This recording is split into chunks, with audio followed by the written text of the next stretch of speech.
Quels sont donc les dictateurs qui fréquentent le plus souvent Genève? Prenons l'Afrique.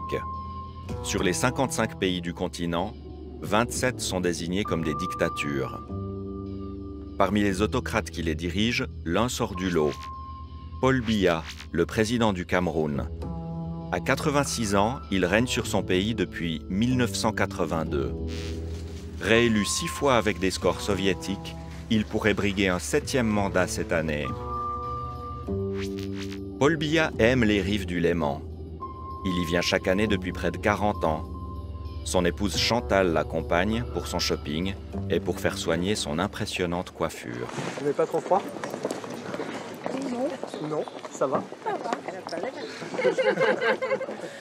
Par rapport aux données de Mike, on voit très bien ici, sur l'année 2017, que le président camerounais, en question Paul Biya, il a utilisé son avion pour venir à Genève le 24 mars, le 12 avril, le 14 septembre, le 17 septembre, le 26 septembre et le 21 octobre 2017. On voit bien également que sur ces dates-là, il est arrivé un tel et tel jour et il est parti grosso modo en 10 jours et 10-15 jours après son arrivée. Donc on voit bien qu'il reste un moment.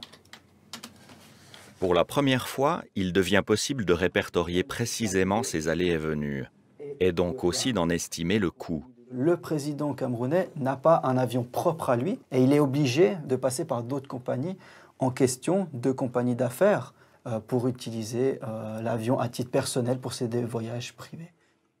Vous avez une idée de combien ça coûte, la location d'un avion comme ça? Je n'ose pas y penser. Des milliers et des milliers de francs, j'imagine. Voici la réponse.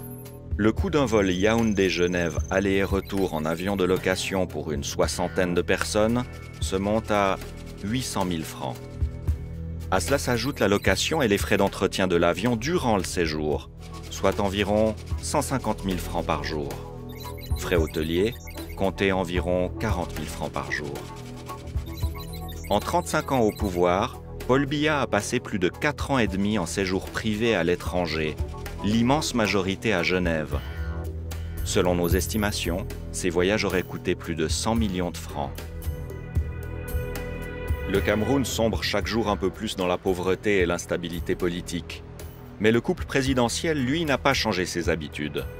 Durant l'été 2017, il prend ses quartiers, comme chaque année, pendant plusieurs semaines dans son palace favori, l'Intercontinental. Nous nous y rendons pour rencontrer Bradley Roland, un journaliste camerounais établi en Suisse. Il se montre très critique envers le pouvoir de Paul Biya. Les gardes du président sont partout et le personnel de l'hôtel est aux aguets. Voici la neutralité suisse à l'œuvre. Dans son pays, Bradley serait probablement emprisonné.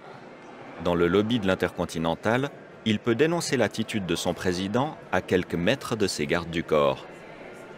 Moi, je n'ai pas peur parce que moi, je vis dans un pays libre. Je suis juste un peu triste parce que je vois un peu comment il vient en Suisse avec ses gardes du corps. Tout à l'heure, à l'entrée, j'ai vu ses gardes du corps, comment ils étaient en train de toiser.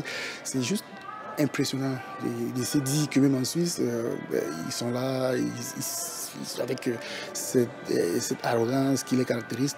C'est vraiment quelque chose qui peut vous amener à comprendre comment ça va, comment il se comporte au Cameroun. Comment pouvez-vous expliquer à les personnes normalement constituées que en 2017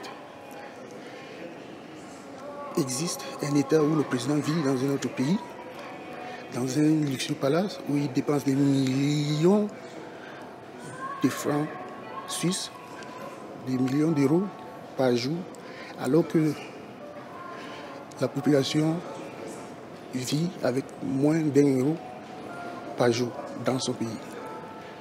Comment pouvez-vous expliquer ça?